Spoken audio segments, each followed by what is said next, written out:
welcome to another episode of Piecing It Together, the podcast where we take a look at a new movie and try to figure out what movies inspired it. But today on the show, we are doing something a little bit different. We've been doing a lot of special episodes lately, and hey, I've been having fun doing them. I hope you're out there listening and enjoying them. It's fun to take a little break from the usual format once in a while, but we're going to talk about some of our favorite comedy sequels, very specific comedy sequels. Joining me is Joe Black, who has his own comedy sequel out. It's called Suffrage. It's a sequel to the film Natasha Hall that we actually covered here on the show a couple of years back. And so I thought it would be a great opportunity to talk about his new film Suffrage and get into some of our favorite comedy sequels. That's coming up here in a second. Before we get to it, I do want to remind you, as always, to make sure you're subscribed to Piecing It Together wherever you listen to podcasts. You can follow us on social media at PiecingPod. And don't forget to join our Facebook group, Popcorn and Puzzle Pieces, where we continue the conversation about all the movies we talk about here on the show. Last but not least, I also want to remind you that we do have a Patreon, the Produced by David Rosen Patreon, where I post bonus and advanced content from Piecing It Together, from Awesome Movie Year, and from my music career. Lots of great stuff over there. So if you're enjoying the show, of course, make sure you're subscribed, comment, share, all that stuff. But if you want to support us in that way, I would appreciate it. You can check it out, patreon.com/bydavidrosen. There's a lot of great stuff over there, so check it out. And with that said, let's get to this conversation about some of our favorite comedy sequels. All right, Joe Black is back with us. We're going to talk about his new movie and then get into some other comedy sequels. Joe, how's it going?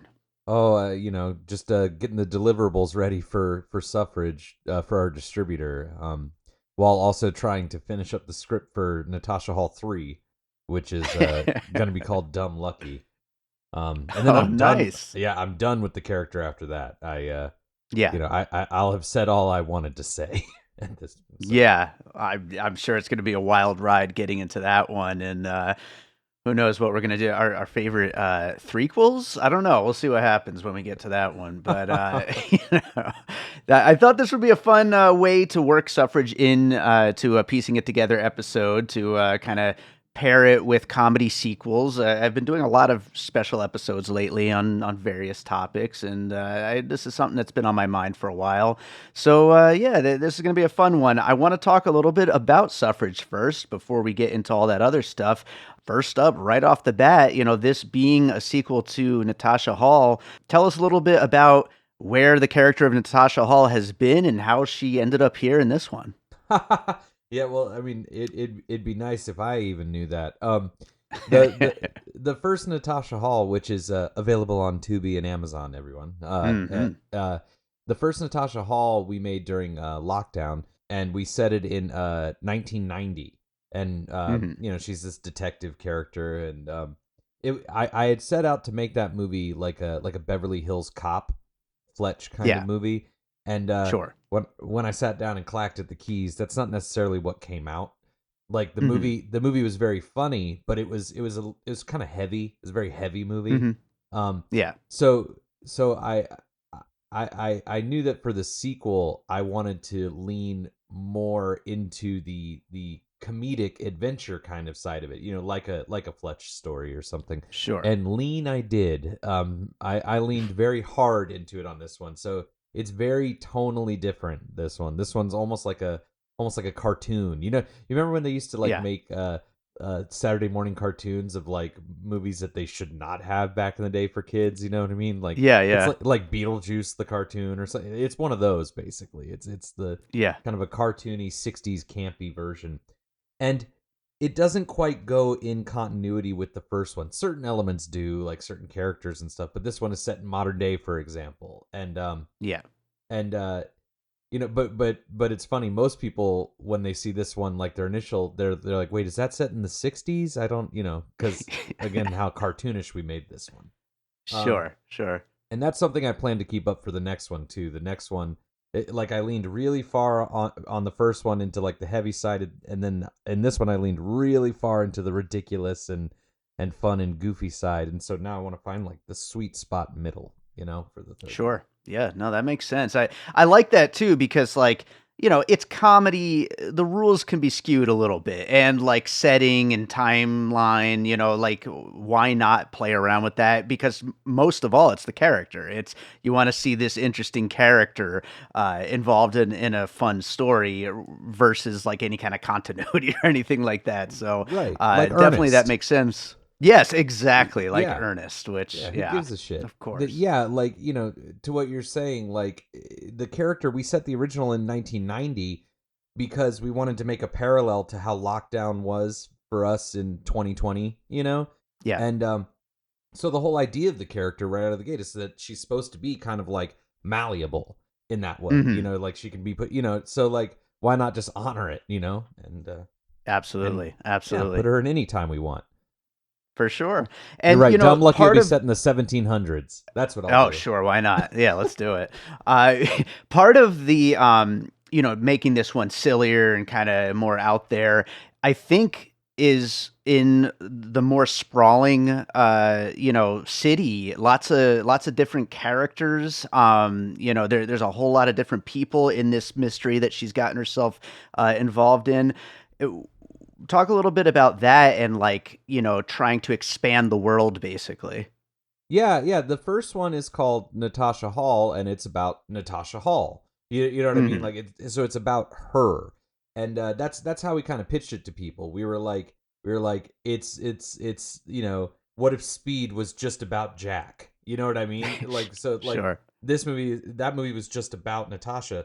This movie, I wanted to make it about the world that Natasha inhabits, like you said. You know what I mean? And I thought it'd be kind of fun if now that we know the character so well, we can see the world through her lens. You know, Yeah. and usually my movies are ensemble pieces. Like they don't start out that way in my mind, but in by the end, I'm like, how many people do I have to cast? 47. Got it. You know, Yeah. How many roles is Dave going to play on exactly. radios? Yes, yes. Part of that continuity. But yeah, and I think that comes from the whole like I make movies for no money, at currently. I say no money, which is sounds ungrateful, but micro budget movies. Um Sure. and when you do that, like, you can't afford to like write something for, Nicolas Cage or write something, for Rebecca Hall or so what you do is you write for the people Yeah. and it's a way to kind of like celebrate what makes them uniquely them. And so that's kind of my favorite thing to do as a writer, is write for these people I know and get to like shine a ridiculous light on who they are. So that's what this movie is. And like, in a comedy, it's all about, rhythm and timing and pacing and all that kind of stuff. And so for this movie, I think what makes it a little unique is that even though we've got like this big goofy cartoonish aesthetic and feel and rhythm, we still take time to like see the characters as human. Like we have a big centerpiece with the character Mickey Simpson, who's this like homeless guy who plays his guitar outside of a donut shop that helps Natasha by pretending to be a cop at one point, and it's this big Yeah. goofy chase scene. And then there's almost like a denouement to that whole sequence in the end where Mickey just like thanks her for, and she's like, well, I just kind of used you. And he's like, yeah, well, it's still nice to be thought of, Yeah. Yeah. For like, sure. and I like that. That's kind of the headspace that I explore. Like when I'm out in the world, is that like I see everything as like inherently funny, like Yeah. everything is Sure. like or amusing is like the better word. You know what I mean? And Sure. Sure. and I think that, but simultaneously, I feel like I take in the sincerity of everything that's going on around me, and Hmm. I just really like being alive. I don't know. So I get that. I absolutely yeah, get that. You know what though? To the point of the seeing everything as silly. I do want to talk about. Of course, your wife, Kat Black, is Natasha Hall, and early on in this movie in Suffrage, she gets her nose broken, and then is in a bandage or a brace or whatever, and is then for about 90% of the runtime is in that. How did she feel about that? How did you come to that decision? And because it's ridiculous to have your main star in a nose brace the whole movie. Yeah, well, so this movie was supposed to be like it's a bit of like a conspiracy theory. It's the whole this one surrounds a political election and this Yeah, case that Natasha gets involved in that like is like just like bizarrely connected to this weird political conspiracy. Um yeah, and that's kind of like the comedy of it, like how like interwoven Hollywood and politics are, blah blah blah. So I immediately thought of the movie Conspiracy Theory, which hmm is one of my absolute favorite thrillers with Mel oh Gibson and yeah, Patrick Stewart. And my favorite scene is when they're torturing Mel, trying to get information out of him at the beginning, and he escapes by biting off Patrick Stewart's nose. sure, And yeah, and I I thought to myself, like, that's kind of funny. The idea of like a detective who has no sense of smell, like can't pick up on the scent. You know what I mean? yeah, Like I thought that that was just a funny image.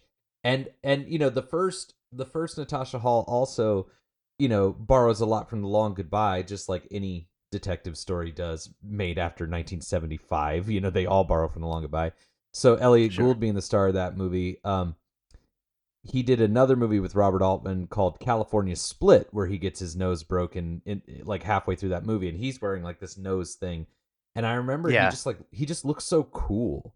Like even with this nose thing on for the whole, he just looks so badass. yeah, yeah.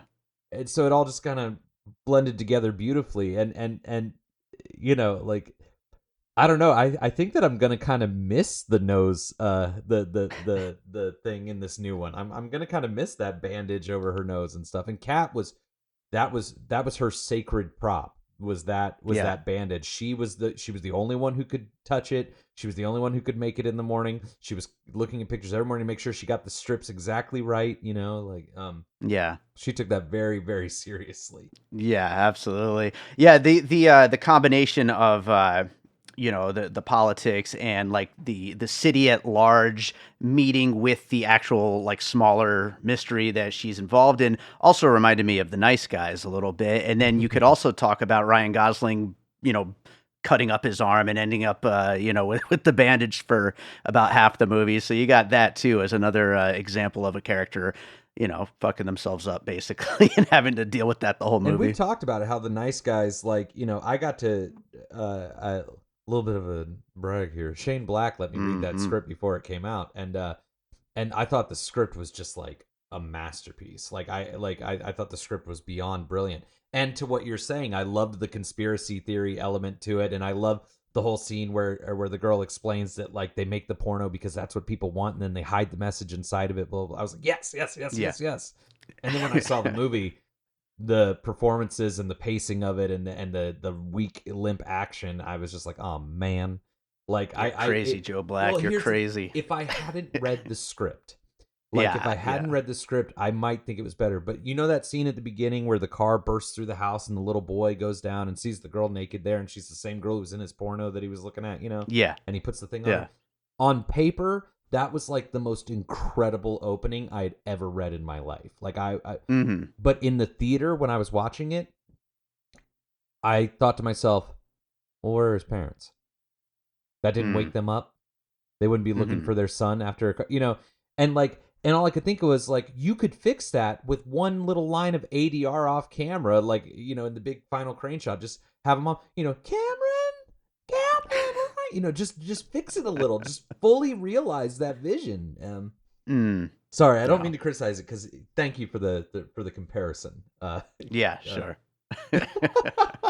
Absolutely. I also we got to talk about Eric Roberts because he's just so great, and you got him into this movie. Talk a little bit about working with him. oh yeah, yeah, yeah. So I originally wrote that part for Elliot Gould, and Hmm. I had a bunch of financing that was going to come in, and we were going to make the movie, and then the financing fell through. Well, a week before we started shooting, 3/5 of the financing for this movie fell through. Hmm. But I had already put so much into it, I was like, "Fuck it, I'm going to do it." So at that point, I couldn't make it SAG anymore. I couldn't make it a Yeah. union production. and but thankfully I know that Eric Roberts is FICOR, so Mhm. he can work on non-union projects, and I actually just so I rewrote the character to kind of fit him. You know, I had a short list of people that I knew were FICOR that I was going to reach out to, but he was my number one. So I rewrote, especially after Righteous Gemstones season 2, Yeah, because sure. like what he proved Righteous Gemstone season 2 to me is that he still got it. You know, Yeah. like he still can. You know, and I found his wife's cell phone number. And Mm. I called her, left a voicemail. She called me back the next day and said, "Send the script." I sent it, and an hour later, she called me and she was like, "Tell us what day," and we're there.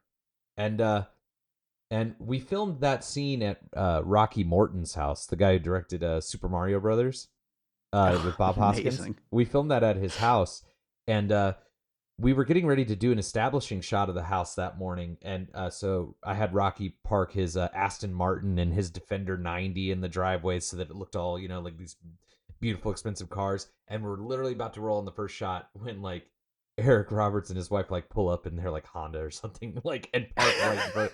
And I was like, ah. Amazing. Well, I was like, you know what? Let's go with it, actually. And I asked him if we could leave their car there. So you got this Defender 90 and, you know, what Hell in the yeah. shot. And he was a half hour early, which was like, Hmm. I mean, I'm not even a half hour early usually for my call times. Yeah. And he was just I've worked with a lot of veteran actors, and I've had great fortune with all of them. We've gotten along and had, you know, good time. People like John Grice and, you know, E.G. Daly, but Eric Roberts was the most like laid back, cool, was on his shit, you know, and he actually stayed a little bit longer to help us because we were running, because we had a camera. Of course, the one day we have Eric Roberts, our camera died halfway through the Mm. day, so we had to like God. swap cameras, and then I'm worried that like the footage won't be able to be saved from the first camera, you know, whatever. Um, but we finished out the day, and toward the end of the day, I was like, we only have 2 more shots to get, I promise, and we'll get you out of here. And he pulls me aside. He says, hey, don't do that. He said, don't say that about your movie. I'm here to work. I'm here to make this come true for you. And I'm having a good Yeah. time. I will be here until you don't need me anymore. And I Amazing. I almost like cry. I'm like, thank you, Eric. I also, quick little, I have, whenever I work with a veteran actor, I bring a copy of my favorite movie they've been in and have them sign it. Either my favorite movie of theirs or my favorite performance of theirs. And I brought Mhm. Inherent Vice with me, which Nice. is, you know, a huge influence on this movie. And he says to me, he's like, what was my character's name in this again? And I, you know, I was like, I told him it, and then he was like, right. Now let me ask you a question. Do you understand this movie? And Good I said, yeah, question. I said, yes, I do actually. I've seen it enough. Yeah, I understand it from start to finish. And you and I are going to do that episode on it one day, I promise. Oh But yeah, for sure. yeah, I do. And he goes, great. Can you explain it to me? Like, Do you have an hour? yeah, he told me about the day when he was shooting. He was like, halfway through the day, I said to Paul Thomas Anderson, I was like, Paul, I'm lost. And he said, and Paul popped up from behind Video Village and went, lost is good. Mm-hmm. So Amazing. yeah, it was a That cool is an day. awesome And story. then I forgot, he halfway through shooting that day, his buddy showed up who had a studio right up the street, and it turned out to be Bill Fishman, who wrote and directed Tapeheads. Oh And yeah, like, yeah. I was so excited. I was like, dude, get in here. Like, and I put him in the movie. He's actually in the movie in the background of one of Eric's shots. So look out Hell for the yeah. Bill Fishman cameo. Yeah, spoiler alert for my first time watches special episode I always do at the end of the year. Tapeheads is going to be high up on that list for sure. So Nice. that's a Yeah, great one that Joe introduced me to. I rewatched it after meeting Bill that day, you know, because when I was in high school, that was like a seminal film for aspiring, you know, filmmakers, especially before the era of DSLRs and stuff, you know. And when I Sure. rewatched it, I was like, my God, this movie should just be called Rosen, the David story. Or Yeah. something. Like, you know, like, Hell yeah. Hell yeah. Well, I'm sure we'll end up talking about Suffrage more along the way, but I want to start getting into some of these comedy sequels that we're going to bring up. I'm sure Joe is going to have a few good hot takes here. I know he he tends to really like a lot of comedy sequels that most people kind of shun. And I don't know, I guess maybe I do too sometimes while looking at my list, but it's going to be an interesting list here. And these can be number 2, number 3, number 8, whatever in a series, as long as it's a sequel. And yeah, I think this is going to be a fun list. Let's start with your first one. And mine are in no order. It's just 5 that I really like. What do you have for your first one? Deuce Bigelow, European Gigolo. Hell yeah. And honestly, that movie was a huge influence on Suffrage. Okay. What I like so much, the first Deuce Bigelow, I mean, is just like, it was kind of a surprise when it came out because everybody's like, oh my God, Rob Schneider. And then the movie came out and it was like really sweet. It was like a really sweet movie, and you liked the characters, and it was a rom-com, and it worked. And then for the second one, they were like, all right, this time we're going to give them the movie they were all afraid of the first time, Sure. Yeah. And I mean, it's just so, they leaned so heavily into the abstract and the absurd, and I mean, you've seen this film, I assume. I haven't seen it since opening weekend, and I liked it at the time. I didn't hate it. I know it's got a really bad reputation, but I didn't really remember anything about it. You did show me a couple clips from it, though, on your phone, and they're hilarious. I got to rewatch it one of these days. I mean, like, just to give a quick example, there's one sequence in the film on Eddie Griffin plays a pimp named TJ, and he's got a boat, right? And he lives on the boat, and in this movie, Natasha lives on a boat. Or sure. Natasha's buddy lives on a boat. He lives on a boat. It's called De Pimp of the Sea, and the mast is a fucking statue of TJ, and the boat is on hydraulics. So it like he shows like, check out my boat. Then they go on the boat, and the boat is like knee deep in water, and Deuce says to him, TJ, I think you got a bad leak in here, and he goes, nah, it's just high tide.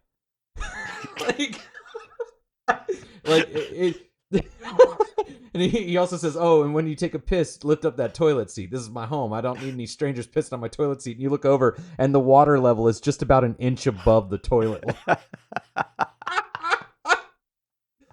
That's amazing. Yeah, amazing. I gotta watch that soon. Yeah, I gotta rewatch that. They really lean into like fuck it territory. You know what I mean?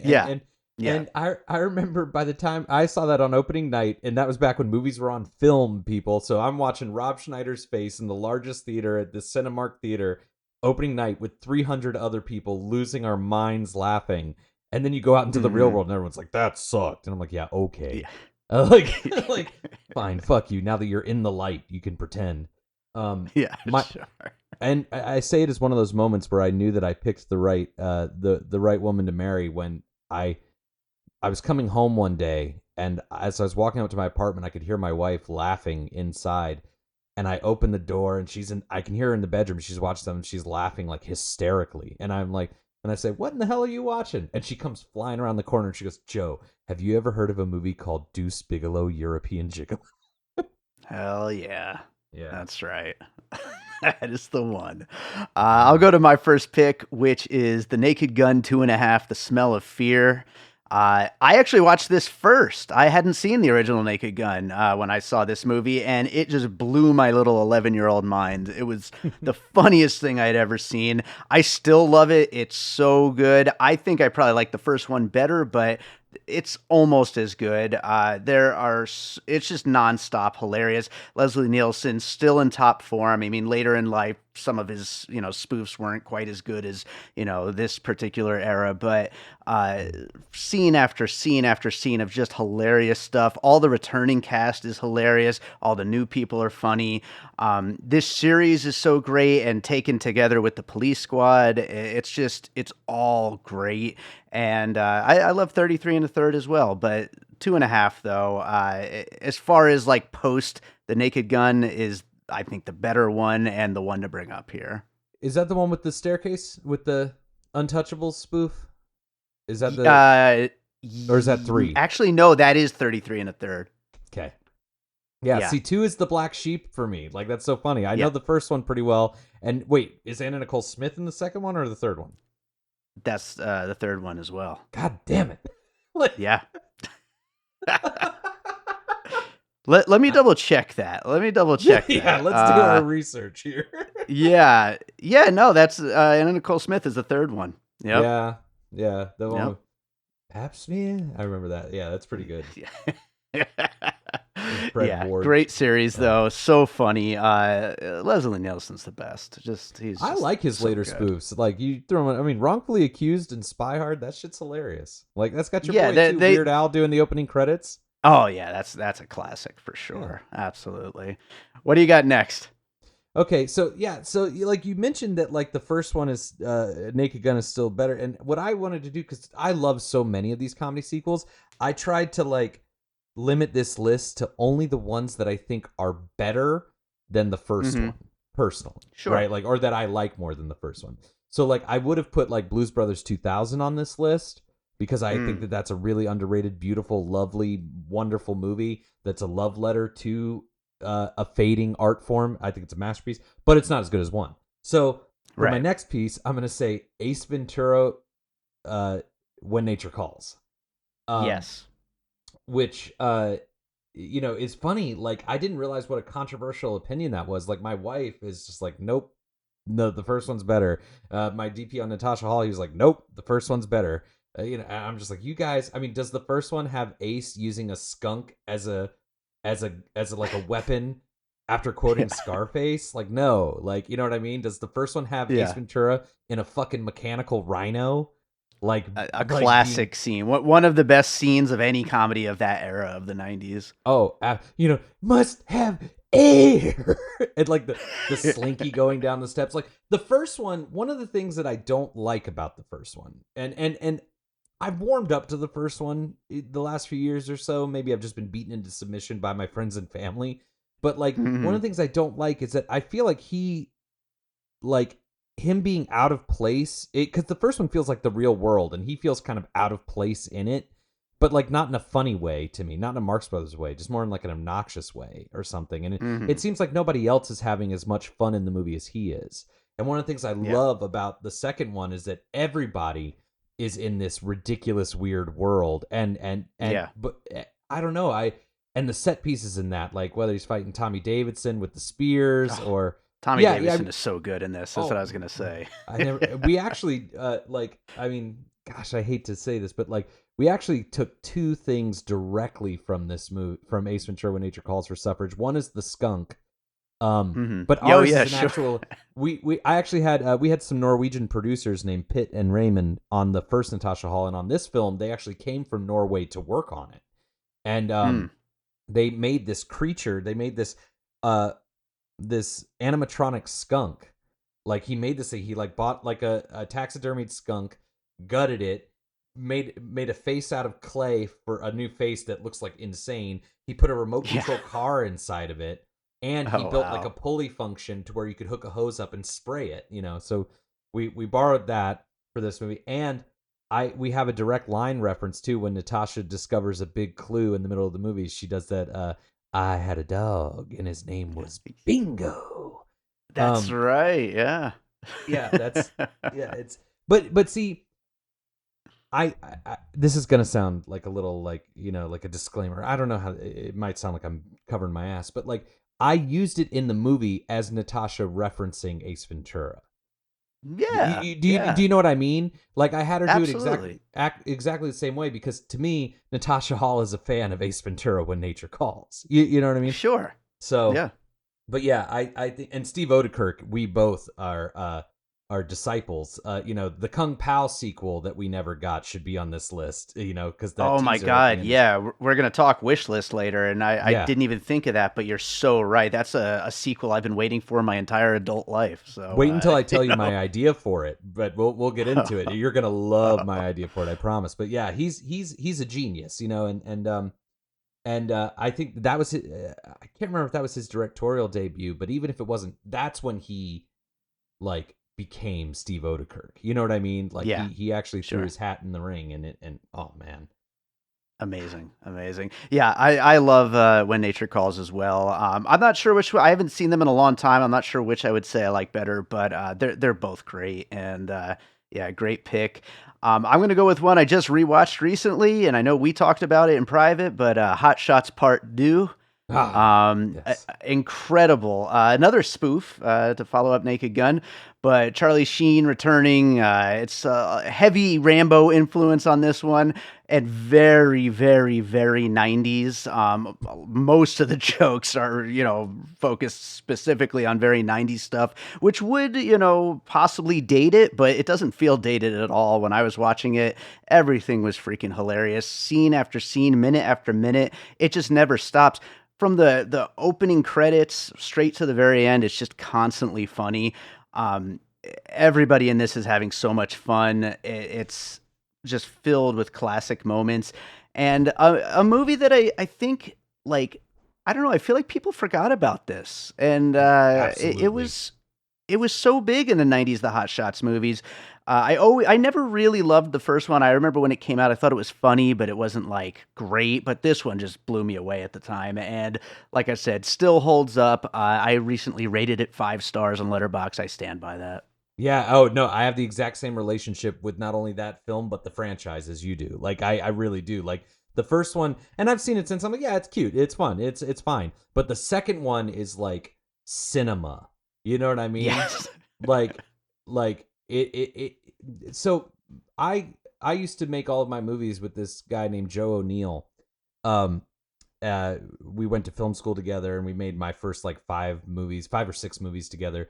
And he went off and actually made a career for himself as an art director. He Hmm. came back on this one kind of hands on for the first time in years, and he was like the DP on this movie. He co-produced it. We were really getting to work together again. So we started watching all of our favorites together again. And Hot Shots Part Deux is like his favorite movie of all time. And when we were Yeah. watching it, we got halfway through the kickboxer spoof scene when they're biting into the pig snout sandwich and the snot and the Yeah. mustard is coming out of it. And Joe Neal said to me, he says, more than anything else in the world, I want to make a film like this, but I feel like afterward I'd have to retire because it would use up every ounce of creativity that I have in my imagination. And Yeah. you're talking about like and I don't agree about the 90s thing dating it, because there's like, I mean, there are things in that movie that are beyond universally funny, like when they hide behind a giant boulder and a bomb goes off and it just deflates like a balloon and they're like, Yeah. or or like when Ryan Stiles shoots that guy with the grenade gun and he splatters against the wall in this huge splatter mosaic and just goes, now that's a hell of a gun. And What you about when think he about picks up a handful of bullets and just it, throws just them at the throws them. guy? Well, it actually has one of my like top 5 favorite jokes in any movie ever, which is when they're on the plane and Topper's reading a book and Ryan Stiles is next to him. He goes, "Hey, what are you reading?" He's like, "Great Great Expectations." Oh yeah, any expectations. good? Not all I hoped for. Like, Incredible.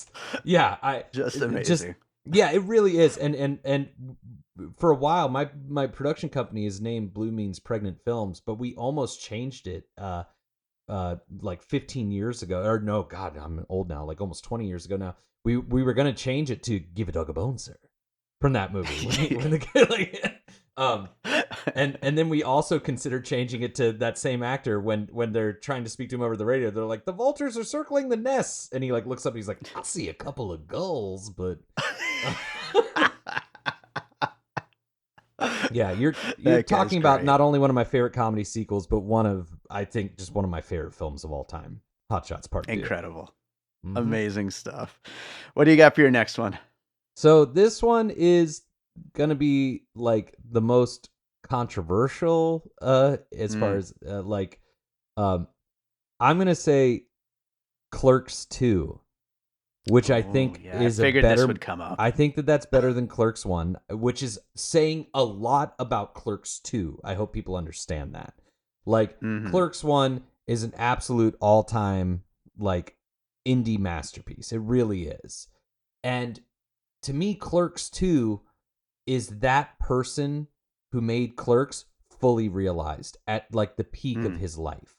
And what makes the first Clerks so good is Kevin, is his perspective, is his ambition, is his naivety, you know what I mean? Because he is all of those characters. Those words are all him. The way it's made is all he could bring himself to do at the time. You know what I mean? It's him.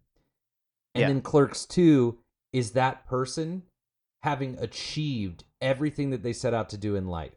He's married, he's Mm. got a kid, he's got a career, he's He's still getting to work with his friends. You know what I mean? It's like you're watching the manifestation of a dream come true all throughout Clerks too. Yeah. And that feeling is like super infectious. And I also have a really like deep personal connection with that film that I don't want to get into here. I'm sure I've talked about it in other podcasts with you over these 5 years we've been doing this. But but that film, and it's funny, you talk about dated. That movie feels more dated than the first one. It really does. Like, because it was right on the cusp. Yeah, it's a very specific moment in time, that like Right. early 2000s. Yeah, definitely. Right before like social media changed the landscape of what we're allowed to do and say. You know, and I think it's all the better for it, actually. And so, you know, and I think that the ABC dance number in that film, I've just been chasing that sequence my whole career as a filmmaker. You know, like seriously, like after seeing that scene, that is, if you were to ask me what's my favorite scene in movie history, that would probably be it. It would probably be the ABC musical dance number from Clerks 2. Yeah, I know it. I know a lot of people really don't like that one, and I know that the ones who do really don't think that it's better than one. You know what I mean? But Sure. But yeah, Clerks 2, you know, and that's kind of what I wanted to do with Suffrage as well, was that, like, you know, I've been doing this now. I made my first feature, came out in spring of 2006.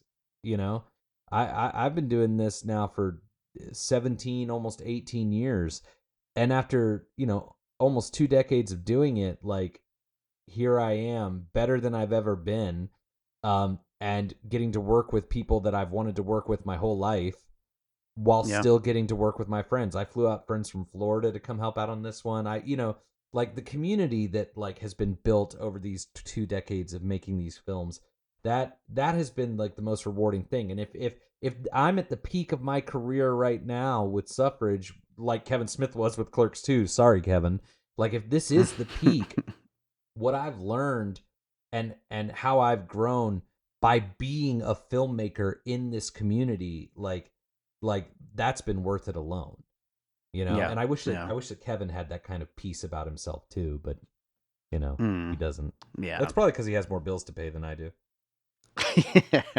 I'd also say, before I move on to my next one, we were talking earlier about with you know, Natasha Hall, like, taking that character and putting her in a different kind of movie. You know, definitely that applies with Clerks as well. Taking these characters that we know and love from, you know, what is essentially like a hangout, scrappy little indie, and putting them in this much bigger, you know, broader comedy, I think, with Clerks 2. So, and showing how malleable they are, because at the end, Randall, that scene in the prison, like, that scene fucking hits hard.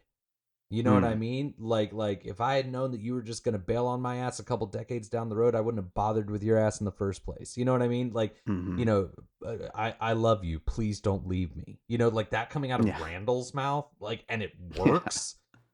And again, that was one of Kevin's strengths, and that's something that I'm really attracted to, is, like, the more absurd you make it, like, it's almost like with a sequel, the more absurd you get, the more trust you have with people. Like, you're willing to expose yourself a little bit more as an artist. You know what I mean? You get to lean into all the things you really love, because now you trust that people understand you. You know, so we get to peek a little deeper inside of these people. So the more absurd you get, the more sincere you're being at the same time as a filmmaker. And, you know, that's Makes sense. That's what I get off on as a director. So. Right on. Well, my next one is, it's a little bit of a cheat, because it's not even like a real legit sequel. It's more of a second movie cobbled together with deleted footage and alternate takes. It's called Wake Up Ron Burgandy, the lost movie from 2004. Joe is ecstatic about this pick. So good. So good. It is. It's Anchorman is amazing, but this movie takes, first of all, an entire deleted B plot about these terrorists who want to wake up the United States, called the alarm clock. And they don't really have an actual plan involved, but you know, they're going to do something. So all this was deleted from the original movie, along with alternate takes of some of the scenes from the original movie. It's much more absurd, much Mm-hmm. weirder because of obviously the way that this whole thing was cobbled together. But that's exactly what you want out of Anchorman, is for it to be as weird and absurd and out there as possible. And this really freaking nails that. And there was an Anchorman 2, of course, and I think this is way better than Anchorman 2. It might be better than the first one. It's hilarious. It's so good. And I think even though it came on most people's DVDs, which, I mean, it feels like everybody has Anchorman on DVD, I think most people didn't watch it and really should, because it is so funny and it's a whole other movie, basically. It actually didn't come on the DVDs. You had to buy the special 2-disc. It was in its own case. It was like a 2-disc. Right. I had the 2-disc, yeah. And it might have been Yeah. specific to Best Buy, actually. I can't remember if that, like, or like one of the, it might have been one of those specific to like Best Buy or Target or something like that. And it's a fucking masterpiece. It actually has my favorite joke in all of the Anchorman movies, which is when they're sitting in the cafeteria eating and they're like, Brick, where did you get that burrito? And he's like, from the food bin at the end of the line. And there's a trash can. And they're like, Brick, that's just a old coffee filter with cigarette butts in it. And he goes, no. And he just keeps eating it. He just keeps eating. But yeah, no, Anchorman to Wake Up Ron Burgundy is I think of the Anchorman trilogy as the perfect trilogy in that I love all three of them, and they get better as they go. Because I'm not with you. I think Anchorman 2 is like the pinnacle of that kind of comedy. I feel like it's all been downhill since. Because there were two types of Apatow comedies that happened, simultaneously. You had your Anchorman kind of abstract, type, sure, your walk hards, and then you had your more like grounded, like, knocked up, super bad kind of Apatow. That's when he became king. And I think that the fucking Anchorman 2 was the best of that. I love all three cuts of Anchorman 2. I love the PG-13 cut. I love the unrated cut. I love the R-rated cut. They're all great. I still think the perfect cut is a mix of all three somehow. I mean, that movie had fucking Muskrat Love in it. Like, you should make that cut one day. Like, when you have some downtime between all the movies you're doing, like, you should just like grab all three cuts and put them together, and then we'll watch it together. Oh, I would love to do that, actually, because I actually do that sometimes for fun. Like, I have my cut of Death Proof that I've done where I cut like 14 minutes out of the director's cut. I also used to have, I lost it though on one of my hard drives, I made an 85-minute cut of Wolf of Wall Street. Because I still hate it, so much better. Yeah, I still hate it, but at least you get through it a lot quicker. But yeah, I kind of do that, and I also did a Kill Bill where I reassembled. I made it chronological, basically, like where it happens, like, in sequence. Except the Pai Mei thing is still a flashback, but like I actually think it plays a lot better put together, like, in the way that it all unfolds. Yeah, but I still don't like that movie either. But yeah, sorry. Anyways, Anchorman, Wake Up Ron Burgundy. I can't believe you mentioned that movie. It's an untapped, hidden, wonderful gem. Great one, good one. Awesome. What do you got next? Okay, next up. Well, I gotta. This one's a bit of a cheat, a little bit of a cheat. Because it's a comedy, but it's an action comedy. But it is also, again, we're talking like all-time favorite films. Charlie's Angels Full Throttle. Ooh, we knew Joe was coming with some heat today. Charlie's Angels Full Throttle. Mick Genius at his best. That movie for me and Joe O'Neill, my hetero life mate, Joe O'Neill. That is like our comfort food movie. That is our, like, we haven't seen each other in a while, or we haven't talked in a while. One of us sends a fucking meme from Charlie's Angels Full Throttle, or, and we saw it on opening day. I saw it twice on opening day, actually. And it's playing at the New Beverly on November 10th, I think, actually. Wow. Like, so, cue this is like a sponsored episode. Yeah. This is going to be coming out like that week. Perfect. Yeah. Cue the Spider-Man 2 vindicated. Anyways, but again, you talk about, like, Mick G made the first one, and he was a music video director. So, like, and it was his first film, and it was like, it was not well received by critics, but it surprisingly made a pretty penny. Like it Hmm. did pretty good. So the second one, they said, "Yeah, go do your thing, McGee," and he went, "Oh, will I?" And he made Yeah. this you talk like Gonzo. Like this is like Gonzo filmmaking. This is like we'll never get anything like it ever again on that level. Like it is so absurd. And have you seen the movie? I mean, you've got Crispin Glover ripping out like the hair from a nun and like doing a 10-foot backflip and then just sniffing it while screaming and lightning flashes. This is a $100 million movie with this kind of shit in Yeah. it. And then on the Yeah. soundtrack, you've got they literally have a Rob Zombie song set to like fucking sick motocross footage that then transitions into a Pink song with Pink as the head of the motocross like underground motocross crew. Like I mean, just tailor made for me. Just Yeah. absolutely tailor made. Um, I'm sure I saw it opening weekend, but I don't remember a single thing about it. So I'm not going to, claim it as some misunderstood masterpiece. I'm also not going to say that it's trash like most critics say. Like, I got to rewatch this one of these days. I have a feeling I'll probably fall more on your side with it. Oh, it's yeah. I mean, it's so wonderful. And again, like it's funny. People criticize the movie because it did not do well, in either regard, critically or financially. But it's like, dude, how can you watch that movie and not like it and think to yourself like, well, this is the movie's problem? Like Mm, no, it's just not for you. Like that movie yeah.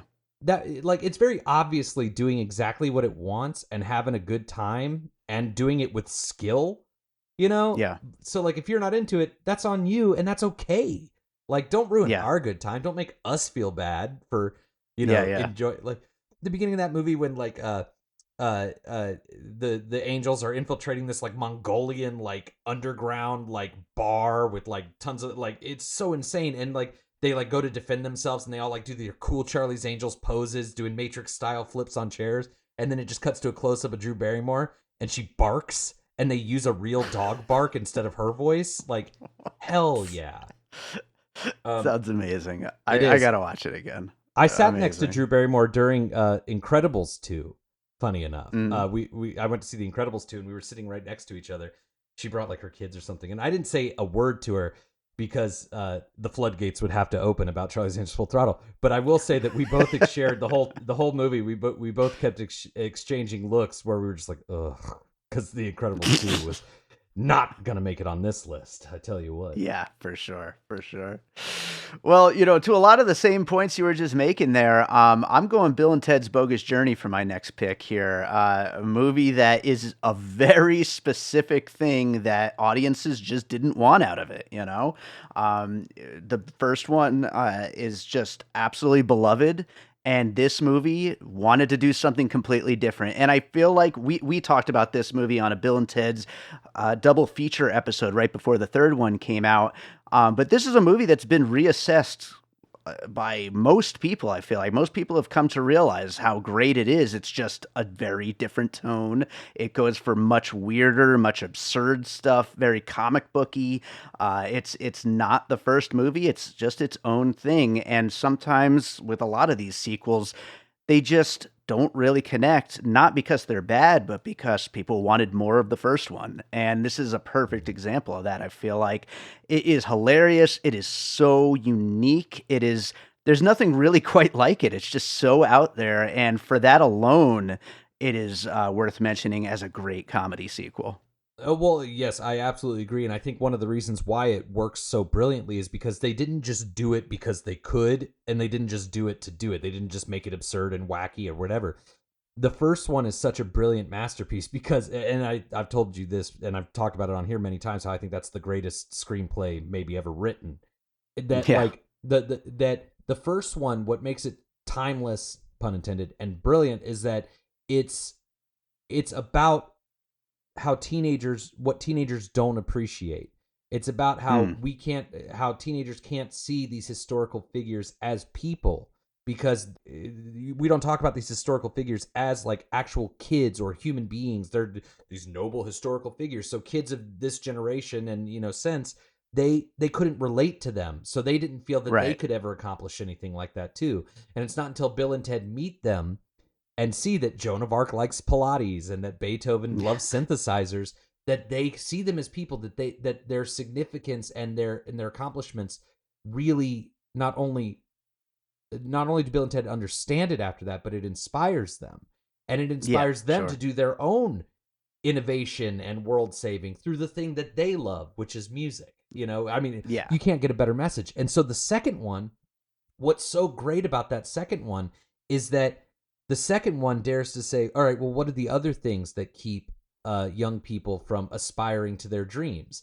One is that they have no concept of time. They're young, they're having a good time. They don't know that their time on this earth is limited. They're not thinking about death. They're not thinking about, you know, they're just hanging out. And two, they don't apply themselves because they're too busy just having fun doing what they're doing. So they don't apply themselves to learning their craft. And Bill and Ted Bogus Journey, so it exists in the same like space of like, well, what is it that young people need? You know what I mean? And how can we give that to them? You know what I mean? So that's why it works. It works because it's coming from the same root of existence, you know? And and when you're coming from a place that's that meaningful, then you can do anything. You know, you can do anything with your movie. And Bill and Ted's Bogus Journey is proof of that. And then that's why Bill and Ted Face the Music fucking sucked. Because it was this disingenuous movie that totally undoes everything that the first two movies do.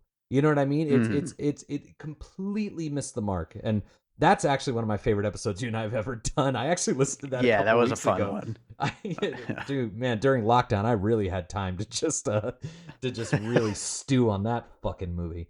But Bogus Journey, I'm so glad I didn't even think of that one. And it's because, like I said, I was trying to do sequels that I think are better than the first one. And I don't think that one's better than the first one. I think it's just as good. So yeah, I think just as good. I think that one is definitely on equal ground for sure. So yeah. Well, what do you got for your fifth pick? Okay, see, this is like the push and pull, because it's like there's so many sequels that I like more than the originals. You know, like I like the Matrix sequels more than the original. I like Crank 2 way more than I like Crank 1. There's just so many to pick from, but I'm trying to think comedy, and I don't want to do Austin Powers Goldmember, which is again one of my favorite movies of all time, because if we do the third, I almost put it on my list too. Yeah, I mean, if we're gonna do threequels, I mean that one's gonna be on my list, because again, you talk about favorite jokes of all time. My number one of all time is in that movie when Dr. Evil says, "Quid pro quo, Mr. Powers," and he goes, "Yes, squid pro row." That's my favorite joke in a movie ever. And but I'll talk about that one when we do a threequel one. Yeah. So sure. It's a weird note to go out on, but I'm gonna say Fletch Lives. The Fletch sequel from '89. I know that when it came out, it was hated. But I actually think that cinematically speaking, it's the closest we've gotten to an actual Fletch book, which I love the Fletch books. I love them. And I know that this one that came out last year, Confess Fletch, was like a direct adaptation of a Fletch book, and like is much more true. But also the deviations were like frustrating to me, because it proved that the people making it didn't get it. They didn't get it. They don't get what makes Fletch Fletch. You know what I mean? They get why Fletch is cool, but they don't get what makes Fletch Fletch. And the first Fletch movie they took Fletch, the novel, and made it a Chevy Chase movie, which I love Fletch. You know what I mean? So like that's not a diss. Sure. Fletch Lives was written by the guy who wrote the Fletch books, right? So like it's him saying, all right, if you guys are going to make fucking movies, especially with this guy, let me write it at the very least, so that you're not like bastardizing something I've already done. And man, you want to talk about dated. Oof, there's some stuff in that movie that's very dated. In particular, the black manservant who lives on the premises, but then turns out to be an undercover CIA agent. You know, I mean, pretty good, pretty funny. But I can see why people didn't care for that one, but I think it's a more fully realized movie than the first Fletch. If you like the first Fletch, it's because you like Chevy Chase. If you like the second Fletch, it's because you like Fletch. You know what I mean? Yeah. And I think that's also might be why some people turned on it when it came out, because they're like, what is this? This isn't like the first one. There's a musical number in this with Zippity Doo-Dah. Like, yeah, again, dated. Yeah. Like, I mean, it's about Fletch inheriting a plantation, for God's sake. And then going up against a megachurch preacher played by Arlie Ermey. And Michael Ritchie, one of the greatest directors of all time, I mean, he very obviously did it. Like, it's so funny. My buddy Vincent put it best. He was like, when we were watching it, he was like, man, like, why did Michael Ritchie do this movie? Like, why, he's one of the best directors of all time. Why is he doing a sequel 5 years later to this movie? And then there's a shot on an airplane where you actually see Michael Ritchie doing a little director cameo in the background on an airplane playing with like his grandkid. And Vincent goes, oh, that's why. There you go. That's why. But yeah, I think Fletch Lives is very underrated, very underseen. I actually bought like an import Blu-ray of that movie because they don't have one in the U.S. And I guess I bring it up mostly just to promote it, like just to get people to actually fucking watch that movie. Yeah, I've never seen it, and I'm curious as someone who I'd liked the first one. I like Confess Fletch. I'm curious, I obviously have not read the books, and so I'm curious where I would come in on something like that. Obviously, I do like some like out there weird stuff, but I'm also not particularly like that invested in the characters, so I'm curious where I'd fall on this one. I mean, like I said, it's pretty dated. It starts with him like cross-dressing as a maid going undercover, and then like I said, it's about him inheriting a plantation. So like you're going to get into some sticky territory there, but I don't know. It's almost like watching All in the Family or something. You know what I mean? Like they know what they're doing. It's just we've become very sensitive to even like a satirical kind of look at these kinds of themes that like that's what they should have done, man. They should have done a new Fletch with like the Jody Hill gang. You know what I mean? Like Jody Hill, David Gordon Green. They should have made a new Fletch movie. Yeah. Oh boy, that would be something. I could picture them doing it too. I'd take Danny McBride as Fletch. Why not? Like, I mean, part of the whole thing about Fletch is that he's so handsome that he gets like he's the perfect kind of handsome as part of the joke, So they'd have to work around that, I guess. But sorry, Danny. But it's I'd rather see that than another Greg Matala one. No offense, Greg. Yeah. Well, I'll go with my last pick, and I wanted to pick something recent, but it was really tough because there haven't been a lot of comedy sequels lately, and also, as we know, comedy has been swallowed up by Marvel and superhero movies, so I'm going Ant-Man and the Wasp, which is, to me, my favorite MCU movie, specifically because it's just so funny. Paul Rudd is hilarious as Ant-Man. His crew of people, Michael Douglas, his buddies played by Michael Pena, David Dastmalchian, and T.I., they're all so funny. There's so many jokes in this movie. It's just a light, fun adventure, which I know it got a lot of criticism at the time because we were just coming off the heels of Avengers Infinity War, and nobody wanted light and fun and funny. They just wanted more, grim, serious, end-of-the-world superhero shit. And so most people don't like this movie, even Marvel fans. It's literally the number one on my list when it comes to Marvel movies. And I think this movie just is nonstop fun. It is funny. Paul Rudd is great. He's never been better in the series. And it's, I think, one that's worth revisiting, whereas most of these Marvel movies, I watch them once and that's the end of it. I've watched Ant-Man and the Wasp like 3 times now. I could see myself even watching it again in the future. Yeah, I remember seeing that one. I remember some things about it. Ghost is the villain in that, if I'm correct. Her name There's is Ghost. multiple villains like most of these, but yeah, Ghost is one of them. And that's the one where they shrink the building, or is that the first one? Yeah. Yeah, they do that in this. I like that one, and I'm no stranger to having like hot take picks on favorite Marvel movies. My favorite Marvel movie is Wakanda Forever. So there you go. I get it, but the Ant-Man movies just never clicked with me, and I think it's because I don't really like heist movies. Fair enough. Which is funny because heist movies, I think it was maybe what's that idiot's name? Patrick Willems. I think he did one of his episodes on how heist movies are actually all just a metaphor for filmmaking, and that's why filmmakers like to make them. Oh, I have seen that before, yeah. But I will say that of the 3 Ant-Man movies, that was the one that I obviously like remember the most about. You know what I mean? Like the 2 things I asked, that was in that one, right? And it was yes, like yes was the answer. And it's sad because the MCU almost tried to sweep that one under the rug. Like, right. because like where did Ghost go? And then like they kind of changed even in the Ant-Man continuity, they changed like what happened to Michelle Pfeiffer down there in the quantum realm. And Sure. which is a bummer. It's a bummer. Here I am making a sequel that like, totally like ignores all the continuity it doesn't want to address. But yeah. At the same time, what made Marvel so special was the continuity. Was that it all strung together. And then the TV shows came along and ruined everything. Yet again, another reason why I don't watch TV, because it ruins everything. Yeah. But and I'll definitely say, David, I like Ant-Man and the Wasp way more than Infinity War. So, fair I'll enough. give you that. I'm with Infinity you. War is trash. Endgame I loved, but Infinity War, absolute trash. I have a theory that the Russo brothers made Infinity War, and that Disney saw that and they're like, "Oh, we'll just pretend you did Endgame." Like, sorry guys. There you go. Well, that's our 5. Do you have any honorable mentions? I mean, obviously, Evil Dead 2 is my first. I was going to include it, but I talk about Evil Dead enough on this list, and plus, it is a horror comedy, so it's kind of a side genre. But any other honorable mentions you want to bring up? Yeah, I mean,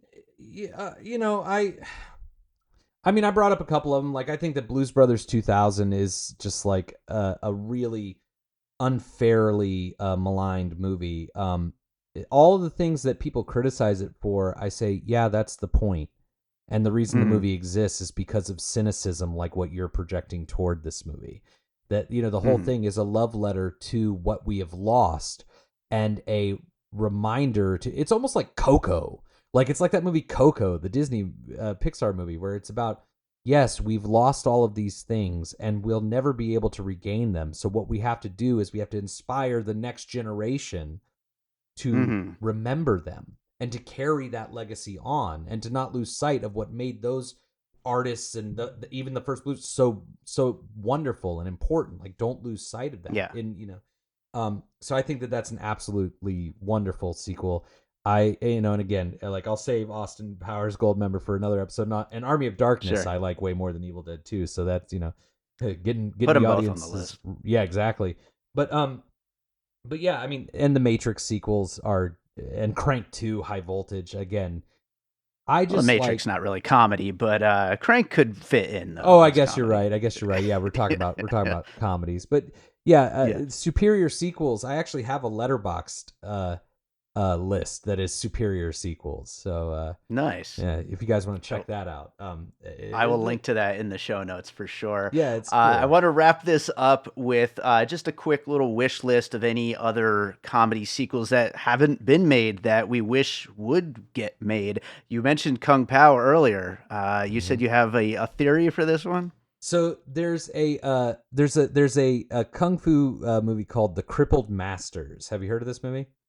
No. It's about one guy who got his arms chopped off for insubordination to the government, and another guy who got his legs burned off with acid because of it. So it's a one warrior with no arms and one warrior with no legs, and they team up to be like the ultimate like warrior. Like, they work back to back, and amazing. Like, one does have that be the chosen one and his long lost twin brother. Oh, and like the idea is that like, what's better than a chosen one? 2 chosen ones. Like, 2 chosen ones. Yeah, you know what I mean? Like, and just use the crippled master as like your basis for, you know. I mean, I'm just saying. That's like, amazing. And even in these kind of like, more politically correct and more understanding times of like, I think that Steve Odekirk is just psychotic enough to be like, yeah, that sounds hilarious. Yeah, let's do it. Yeah. Kung Pao 2, Crippled Masters. I also would love to see Observe and Report 2. That would be something I would be very interested in seeing, a sequel to that masterpiece, but do it with zombies, like Dawn of the Dead, like combine like the zombies in a mall thing with Ronnie Bernhardt. I mean, that would be like Christmas for him. In fact, set it at Christmas. Sure. Yeah, Ronnie Bernhardt and company getting to lay waste to zombies, That sounds really fun. I like that idea. That's great. Mm-hmm. How about you? I wrote down 2. Of course, The Nice Guys 2 is the sequel that we deserve and will never get. I know he supposedly had a whole sequel idea where they like have to go down to Mexico or something like that, but it it's been on the back burner for years now, and at this point I can't imagine it'll ever happen. The other one, also a sequel that I know was in the works but probably will never happen at this point, Galaxy Quest 2. Without Alan Rickman, I don't know, why you would even make the movie anymore, but it was a great idea though to try to continue that story, because it's a really fun movie, and I think that there's a lot of opportunity for more for an update of that nowadays.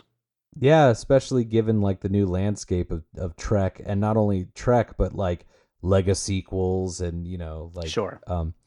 yeah, I think you're right. And as far as I'm concerned, there's a lot of room for improvement on Galaxy Quest. Sorry, folks. And also, as you know, I think there's a lot of room for improvement with The Nice Guys. Both movies that are good. I think they're good, but Yeah. but I don't like them because there's greatness in there. There's untapped greatness, unrealized greatness. And it's funny, Shane Black wrote Lethal Weapon 2. And then they hated his take on it so much that he dropped out and ended up only with story credit on it. And I've read his original Lethal Weapon 2, and Riggs dies at the end of his Lethal Weapon 2. He dies. He wanted to kill off the character. And I think that that's Shane Black's problem. I think that Shane Black tries to force everything into his like pessimistic, nihilistic worldview. And I think that's part of what didn't work for me with The Nice Guys, is that ending is just like, okay, thanks. Like a fucking, like, you know what I mean? Like, yeah, like killer bees, like can't win anything, blah, blah, blah. It's like, yeah, cool. Like, you're so fucking cool. If you saw the house that Shane Black lives in while he wrote those scripts, you'd be like, all right, dude, you know what? But like, he deserves it. Well, I mean, I agree. I mean, I've been critical of him, but he's actually one of my favorite writers. And Last Action Hero, his draft of Last Action Hero, which is drastically different from the other drafts. I know there's 4 credited writers on that movie, but I've read every possible draft of that I can get my hands on. And I'll tell you, 80% of the movie you watched was all Shane Black. Nice. He's brilliant. He's a brilliant writer. And he's a cool dude, but sometimes people just get in the way. So if there is a Nice Guys 2, I would hope that he would write it maybe, and then somebody else could direct it. I don't know. Maybe. Give it to McG. Oh no. That is a note to go out on. Joe, where can people find you, and where can people find Suffrage? Okay, you can find me and my work and my films at bluemeanspregnantfilms.com.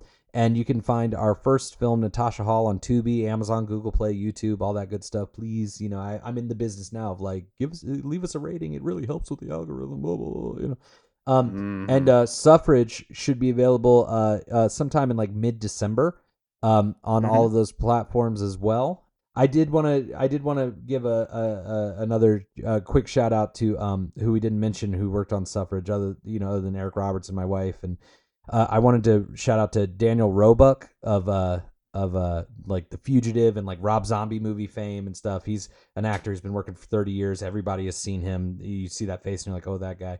He was very generous and worked on this film. And I want to thank, Dwayne Whitaker from Pulp Fiction, who was in the film, and Diane Goldner, who the first half hour is just her, and she's just brilliant in the film, and Elise Muller and Ron Thompson and my good friend Christina. I want wait till you see these people in this movie, you guys. Like, I really love this movie.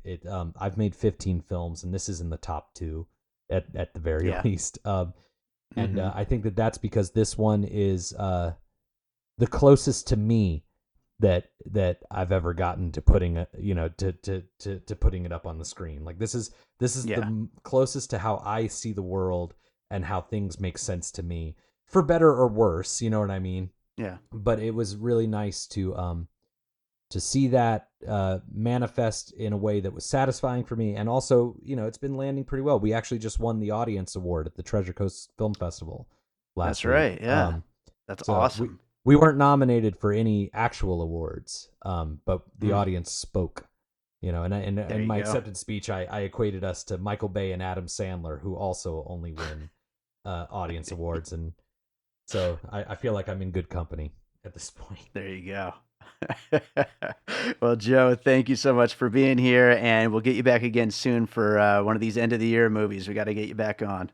Maestro. Oh yeah. Hey, it's Ashley Ray, and I host the podcast TV I Say. Have you ever referred to television as your friend? Do you want 10 more seasons of And Just Like That? Did you rewatch every episode of King of Queens in 2020? Then this is the podcast for you. Join me and a new guest each week to discuss your favorite TV shows and my 90 Day Fiancé hot takes and my Below Deck hot takes and basically all my TV hot takes. Listen to TV I Say wherever you listen to your podcasts. All right, so I hope you enjoyed that conversation about some of our favorite comedy sequels, as well as Joe Black's new film, Suffrage, the sequel to Natasha Hall. If you're enjoying piecing it together, make sure you are subscribed. We got a lot of episodes on the way, so you can subscribe at Apple Podcasts, Good Pod, Spotify, wherever it is you're listening. Hit the follow button or the subscribe button, whatever it happens to be. And I really appreciate you being out there and listening. Of course, you could share the show with your friends. Get in touch with me if you ever want to join me for an episode. You can also follow us on social media at Piecing Pod and join our Facebook group, Popcorn and Puzzle Pieces, where we continue the conversation about all the movies we talk about here on the show.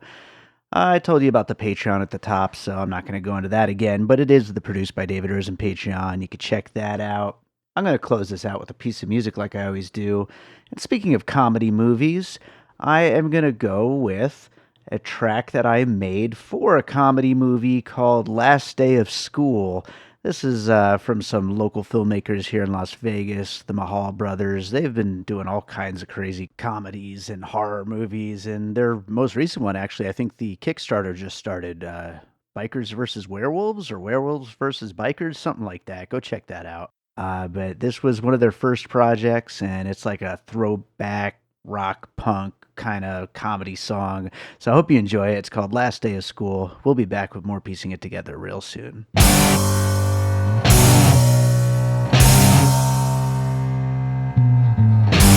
Time for an epic party. It's gonna be really freaking cool. So tell your friends it's happening, 'cause this is the last day of school.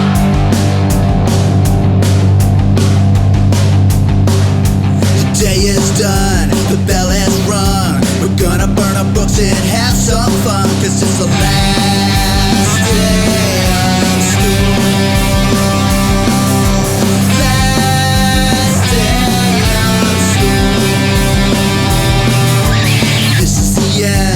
Tell your friends we're never coming back to this place again. I said this is the end, so tell your friends we're never coming back to this place again, 'cause it's the last day of school. Last day of school.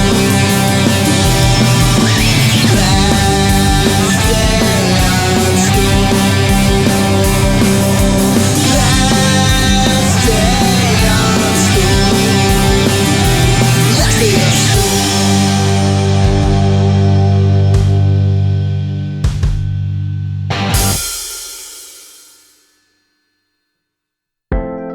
An All Points West production, produced by David Rosen in Las Vegas.